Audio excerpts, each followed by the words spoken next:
तो दोस्तों नमस्कार, सत श्री अकाल। जैसा कि आपको पता है हम यूजीसी नेट जेआरएफ की तैयारी कर रहे हैं। इसमें हम हिंदी सब्जेक्ट से तैयारी कर रहे हैं और यूनिट 7 हमारी चल रही है। यूनिट 7 में हम कहानियाँ पढ़ रहे हैं और प्रेमचंद पूर्व युगीन और प्रेमचंद युगीन कहानियाँ पढ़ रहे हैं। तो प्रेमचंद युगीन आज लास्ट कहानी हमारे सिलेबस में दी हुई है और यह कहानी सुभद्रा कुमारी चौहान के द्वारा दी गई है और कहानी का नाम है राही। राही कहानी का नाम है। ठीक है मित्रों, तो देखते हैं राही कहानी सुभद्रा कुमारी चौहान ने क्या कुछ लिखा है इसमें। वैसे तो सुभद्रा कुमारी चौहान है राष्ट्रीय चेतना को जागरूक करने वाली कवयित्री रही है और यह स्वतंत्रता आंदोलन में भाग भी लिया था और भाग लेते इन्होंने जेल में भी यात्रा की थी और बहुत ज़्यादा इन्होंने अपने जीवन में संघर्ष किया था। उसी वक्त इन्होंने इस कहानी की रचना की थी। तो सुभद्रा कुमारी चौहान राष्ट्रीय चेतना की एक सजग कवयित्री रही है। इन्होंने स्वाधीनता संग्राम में अनेक बार जेल यातनाएं सहने के पश्चात अपनी अनुभूतियों को कहानी में व्यक्त किया। अब देखो जेल की यात्रा के दौरान उन्होंने कहानियां लिखी थी। तो राही जो कहानी है ये इसमें प्रमुख पात्र है राही गरीब महिला है एक जिससे अनाज की चोरी के जुर्म में जेल हुई थी।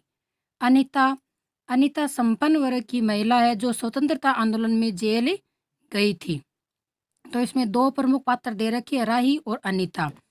अब है आगे पढ़ते हैं। अब हम पढ़ते हैं राही कहानी की समीक्षा। आगे देखो सुभद्रा कुमारी चौहान द्वारा लिखित कहानी राही उनके जेल के अनुभवों पर आधारित है। इस कहानी में दो ही मुख्य पात्र है, एक राही और दूसरी अनीता। पूछ सकते हैं एग्जामिनर कि राही कहानी सुभद्रा कुमारी चौहान ने किस वक्त लिखी थी। तो यह जेल में जब वो गई थी तब उस वक्त इस कहानी को उसने लिखा था। दोनों के संवाद के रूप में कहानी की कथा वस्तु आगे बढ़ते हैं, यानी ये दो ही है, इसमें एक राही और एक अनीता। राही एक ऐसी महिला है जिसे चोरी के जुर्म में जेल हुई थी। उसे केवल 5 सेर अनाज की एक गठरी चुराने के जुर्म में पूरे 1 साल की सजा मिली। कितने उसने चोरी की थी, किस चीज़ की चोरी की थी? धान चुराया था उसने और वो भी 5 सेर। राही के अपने भूखे बच्चों की भूख मिटाने के लिए अनाज की चोरी की थी। अब देखो अपने बच्चों की भूख मिटाने के लिए उसने चोरी की थी, फिर भी उसको जेल हो गई थी।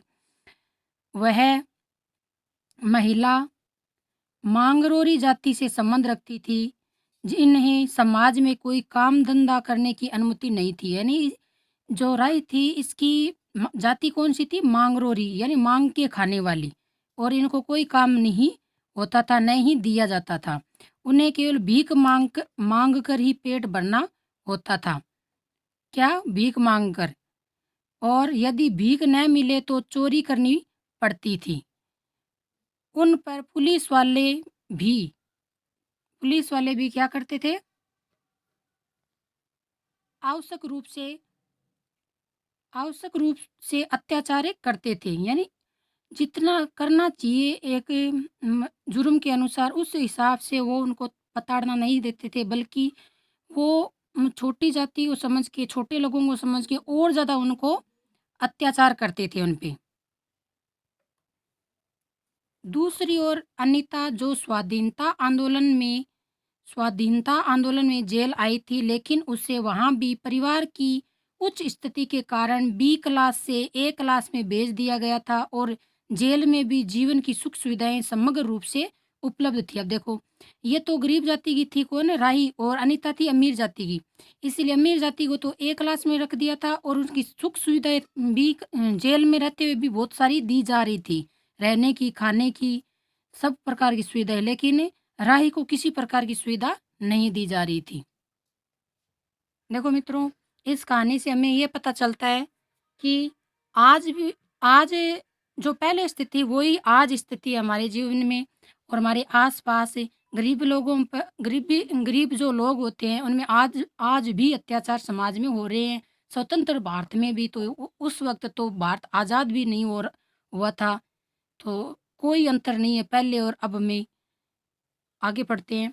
कहानी में अनीता के संपन्न के रूप में मांगरोरी जाति के कल्याण का रास्ता बताया गया है। कहानी में अनीता ने क्या बताया? स्वप्न यानी सपने में ही वह सोच सकती है कि हमारा कल्याण हो सकता है, खुली आकर्षित वो सोच भी नहीं सकती है। कि गांव में लघु उद्योगों के माध्यम से उन्हें आत्मनिर्भर बनाया जा सकता है। लेखिका कहानी के माध्यम से कह यह कहना चाहती है कि वास्तव में भारत देश का कल्याण तभी संभव है जब यहाँ की जनता आत्मनिर्भर हो सके। क्या? आत्मनिर्भर बन सके। गरीबी व भूखमरी जैसे अभिशाप समाज से समूल नष्ट हो जाएं और देश में कम से कम भोजन व वस्त्र की उपलब्धता सभी को समान रूप से मिले। अब देखो, समान रूप से किसी प्रकार की कोई यहाँ स्वतंत्रता नाम मात्र की है। कहने को तो है स्वतंत्रता, लेकिन आज भी कोई स्वतंत्रता ढंग से नहीं है। ये गरीब लोग हैं, मध्यम वर्ग वाले तो फिर भी अपना जीवन यापन ढंग से कर सकते हैं, लेकिन जो गरीब लोग हैं उनमें आज भी प्रॉब्लम होती रही है।